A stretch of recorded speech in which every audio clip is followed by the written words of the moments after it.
है ना, ठीक है। अच्छा बताओ आलोक, ये तुम काजल क्यों लगाता है, बताओ। ओंते, वह बोलो वैसे ही, बोलो वैसे ही। अच्छा कौन लगाती है काजल, काजल कौन लगाती है, किन किलोवी से वाला? नहीं वो हम नहीं पूछ रहे, हम बोल रहे हैं कि तुम्हारे आंख में यहाँ सर पे कौन काजल लगा देता है? मम्मी लगाती है, चाची लगाती है, फुआ लगाती है, दादी लगाती है, कौन लगाती है? तुमको ये टीका कौन कर देती है?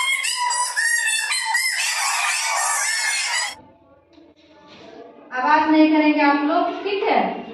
आज तुम लोगों को हम 2 कहानी सुनाएंगे, ठीक है। जैसे तुम लोग आपस में लड़ाई करते रहता है ना, तो आज जो हम कहानी सुनाएंगे ना, उससे तुम लोगों को कुछ सीखना है। क्या सीखना है?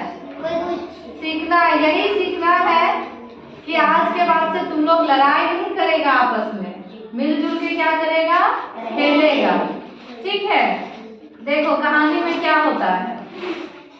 एक जंगल में एक बूढ़ा बाबा थे। बूढ़ा बाबा समझते हैं ना, जो बुजुर्ग आदमी होते हैं। जैसे तुम्हारे घर में तुम्हारे बाबा जो होंगे या तुम्हारे दादाजी वो बूढ़े हो गए होंगे, वैसे एक बूढ़ा बाबा रहते थे और उनके कुछ शिष्य थे। शिष्य का मतलब होता है जैसे हमारा शिष्य है, चेला, ठीक है, जो उस गुरु जी से कुछ न कुछ सीखते रहते हैं, ठीक है। तो कुछ शिष्य भी थे।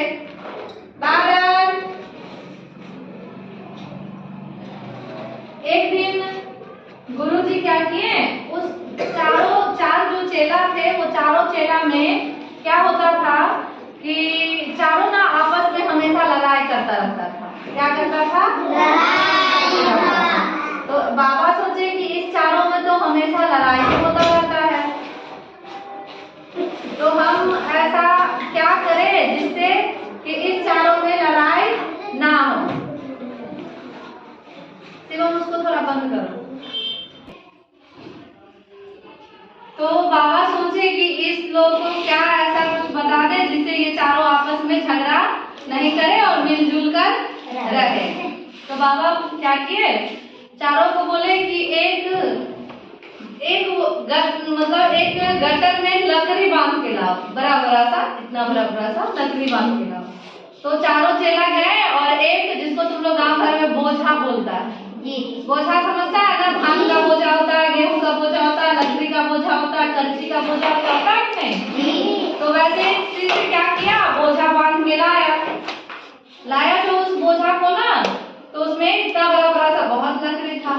अब गुरुजी बोले कि इसमें से 4 तुम लोग हो तो 4 लकड़ी निकालो। तो शिष्य क्या किया, उसमें से 4 लकड़ी निकाल लिया। गुरुजी बोले कि अब तुम सब एक एक लकड़ी बांट लो। अब वो चारों चेला क्या क्या अपने हाथ में एक एक लकड़ी ले लिया। जब एक एक लकड़ी ले लिया और बोले गुरुजी कि अब इस लकड़ी को तोड़ो, तो सब अपना तोड़ने लगा तो वो लकड़ी क्या हुआ, आराम से टूट गया, क्योंकि एक लकड़ी था, टूट गया। अब बाबा बोले कि अब जो ये बोझा है लकड़ी का, उसको तोड़ के दिखाओ, ठीक है। फिर एक शिष्य उठाया, उस बोझा को तोड़ा, नहीं टूटा। फिर दूसरा शिष्य उठाया, फिर तोड़ा, नहीं टूटा। फिर तीसरा शिष्य उठाया, फिर तोड़ा, नहीं टूटा। ऐसे करके चारों शिष्य ने बोझा को उठाया और नहीं टूटा।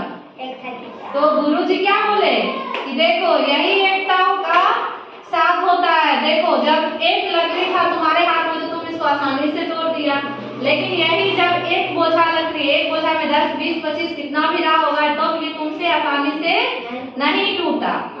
तो ऐसे तुम लोग जो अकेले लड़ते रहते हो और अकेले अकेले कहीं जाओगे तो कोई पकड़ के पीटेगा, मारेगा, बंधक बना लेगा, लेकिन तुम लोग जब मिलजुल कर आपस में रहोगे और चारों कहीं जाओगे तो कोई पकड़ेगा नहीं पकड़ेगा। तो इसलिए हमें कभी भी किसी से झगड़ा नहीं करना चाहिए, ठीक है। कहानी समझ में आया? अच्छा लगा? तो ताली बजाओ। अब एक दूसरा कहानी सुनाते हैं, ठीक है। अच्छा कहानी सुनाते हैं। दूसरा कहानी नहीं है, ये प्रेरक प्रसंग है जिससे तुम कुछ सीखेगा तुम लोग, ठीक है। सुनाएंगे, कल सुनाएंगे, कल सुनाएंगे, ठीक है। आज यही रहने देते हैं, कल सुनाएंगे। चलो। मम्मी